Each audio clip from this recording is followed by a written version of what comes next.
श्री कृष्ण की माता रत्नमाला नाम की एक राजकुमारी थी। राजा बलि ने उसे जन्म दिया था।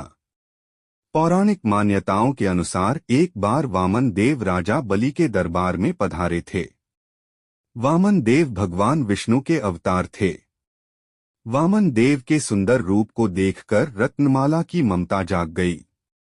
उसने मन में ही सोचा कि काश मेरा ऐसा पुत्र होता तो उसे अपने बड़े प्यार से स्तनपान कराती।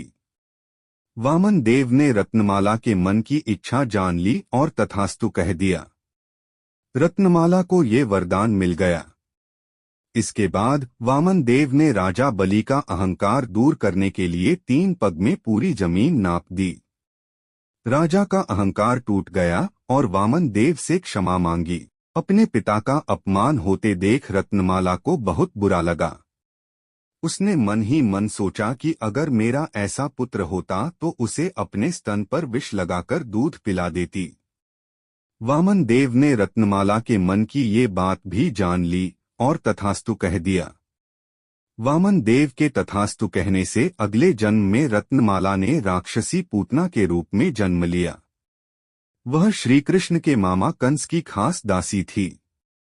कहते हैं कि कंस जब अपनी बहन देवकी को विदा कर रहे थे तब आकाशवाणी हुई थी कि देवकी की 8वीं संतान उसका काल बनकर आएगी। इससे भयभीत होकर कंस ने देवकी और उनके पति वासुदेव को कारागृह में कैद कर लिया। उसने देवकी और वासुदेव को इस शर्त पर जिंदा रखा कि दोनों को अपनी 8वीं संतान कंस को देनी होगी। देवकी और वासुदेव ने 8वीं संतान के रूप में श्री कृष्ण को कारागृह में ही जन्म दिया। फिर वासुदेव कान्हा को वृंदावन में नंद के घर छोड़ आए और उनके घर हुई पुत्री को उठाकर ले आए। जब कंस ने बच्ची को गोद में लिया तो वह गायब हो गई। कंस को बाद में पता चला कि देवकी वासुदेव की 8वीं संतान गोकुल में है। अपने पिछले जन्म के अधूरी इच्छा के चलते पूतना अपने स्तनों पर जहर लगाकर घूमती थी और बच्चों को मार देती थी।